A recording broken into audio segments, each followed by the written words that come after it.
Adiksi adalah suatu kondisi di mana seseorang tidak dapat mengeluarkan keinginan atau kebutuhan untuk melakukan suatu aktivitas atau mengonsumsi suatu zat tertentu. Istilah adiksi seringkali dikaitkan dengan kecanduan terhadap alkohol, narkoba, dan rokok.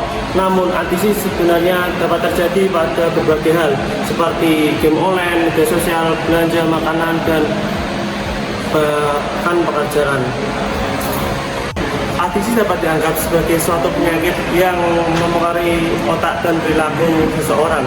Ketika seseorang mengalami adiksi, otaknya mengalami perubahan yang menyebabkan dorongan yang kuat untuk terus melakukan aktivitas atau mengkonsumsi zat tertentu. Seseorang yang mengalami adiksi mungkin merasa tidak dapat berhenti meskipun merasakan dampak negatif yang ditimbulkan.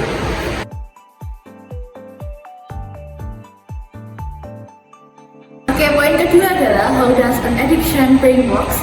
Pada dasarnya, adiksi bisa terjadi pada banyak hal, mulai dari adiksi bermain HP, terus adiksi pada makanan, pornografi, game, dan lain sebagainya. Kecanduan tidak akan terjadi sebelum kita menikmati sesuatu pertama kali. Pengalaman pertama yang menyenangkan akan membuat otak menghasilkan dopamin, yaitu zat yang membuat efek kenikmatan. Nah, dopamin ini kemudian mempengaruhi otak sehingga pengalaman tersebut menjadi tidak terlupakan.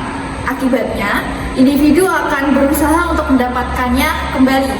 Memori terhadap apa yang dilihatnya ini akan mengaktifkan sistem yang disebut sistem limbik, di mana sistem limbik ini akan mengaktifkan keluarnya suatu zat neurotransmitter yang disebut dopamin.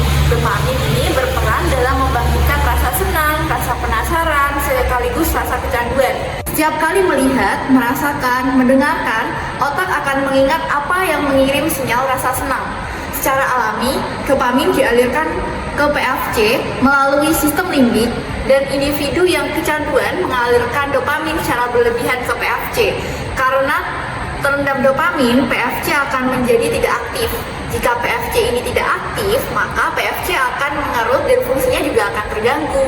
Sebaliknya, sistem limbik akan berkembang dan dopamin akan diproduksi semakin lebih banyak. Nah, di antaranya itu ada 4 area, di mana area 1 yaitu area sistem reward atau sistem penghargaan. Pusat utamanya ada di nucleus accumbens atau terletak di bagian depan otak atau forebrain. Adiksi menyebabkan peningkatan pelepasan dopamin di area ini, menghasilkan perasaan yang senang atau euforia.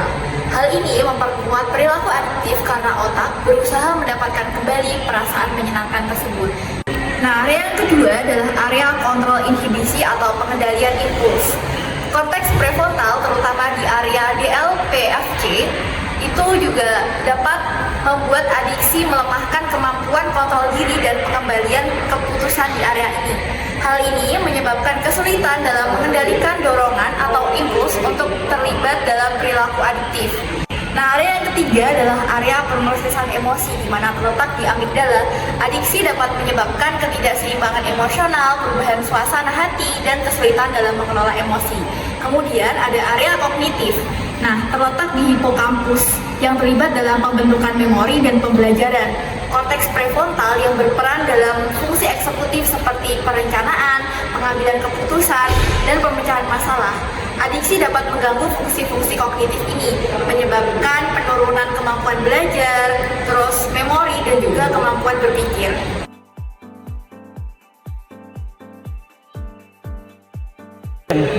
Selanjutnya, kriteria gejala adiktif. Yang pertama, kegagalan berulang untuk menahan impuls untuk melakukan kegiatan atau perilaku tersebut.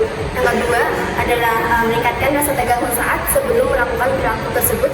Yang ketiga adalah kesenangan atau kelegaan pada saat melakukan kegiatan tersebut.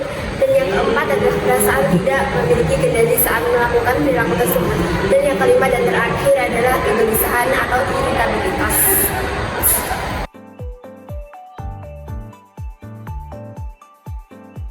Selanjutnya, penyebab adiksi. Penyebab adiksi ada 1.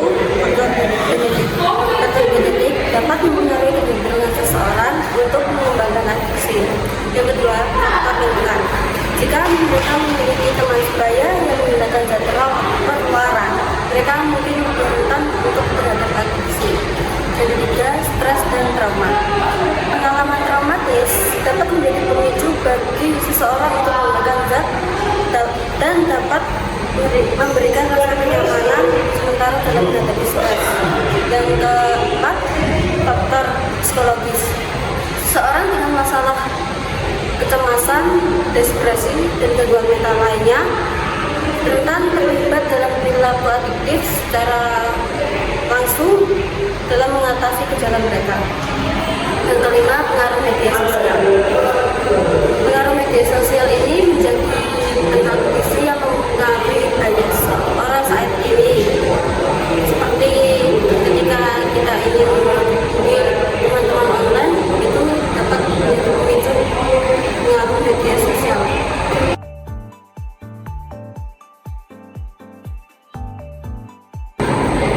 Adiksi secara umum dapat dibagi menjadi beberapa jenis.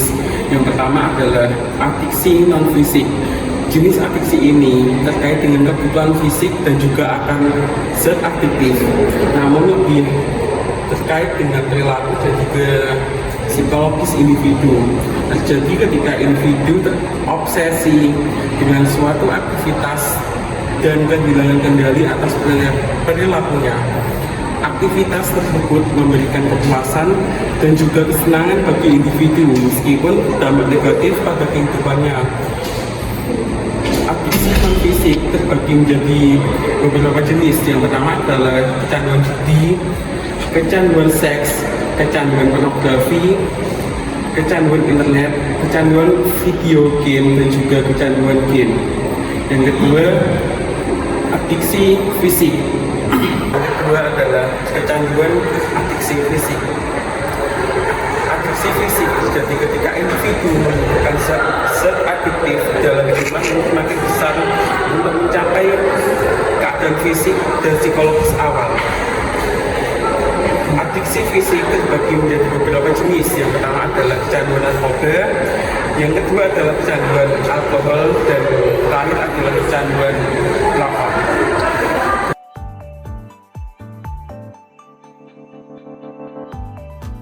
Oke, dampak pada adiksi. Dampak adiksi ini berpengaruh pada sistem neurotransmitter, itu yang pertama. Jadi pengaruh pada neurotransmitter ini dapat mengganggu sistem neurotransmitter di otak, mengubah cara neuron berkomunikasi dan mengirimkan sinyal. Hal ini dapat menyebabkan gangguan fungsi kognitif dan perilaku. Yang kedua ada pengaruh pada sistem atau struktur otak. Adiksi dapat menyebabkan perubahan pada struktur otak seperti pada bagian prefrontal cortex atau PFC yang dapat mengganggu fungsi atensi, eksekutif, dan inhibisi. Hal ini dapat menghilangkan kemampuan untuk mengendalikan perilaku impulsif. Dan yang ketiga ada pengaruh pada fungsi otak. Adiksi dapat mengganggu fungsi otak seperti mengalami gangguan tidur, kemudian kehilangan fokus dan emosi yang tidak stabil. Hal ini dapat berdampak pada kreativitas, prestasi, dan relasi sosial. Yang keempat ada pengaruh pada sistem saraf. Adiksi dapat merusak sistem saraf, menyebabkan gangguan pada sistem saraf dan mengganggu fungsi otak. Hal ini juga dapat menyebabkan kecanduan yang sulit diatasi sampai mungkin bisa direhabilitasi. Dan yang terakhir, yang kelima ada pengaruh pada biopsikososial. Jadi adiksi ini dapat mempengaruhi individu secara biologis, psikologis, dan sosial.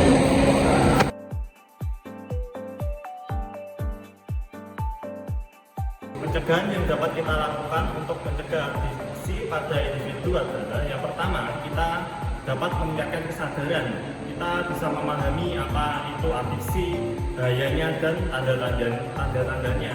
Yang kedua, kita bisa membangun keterampilan hidup yang sehat. Hal ini harus dikembangkan seperti mekanisme yang kedua, kita bisa membangun keterampilan hidup yang sehat. Kita akan mengembangkan mekanisme coping yang sehat untuk menghadapi stres dan emosi yang negatif.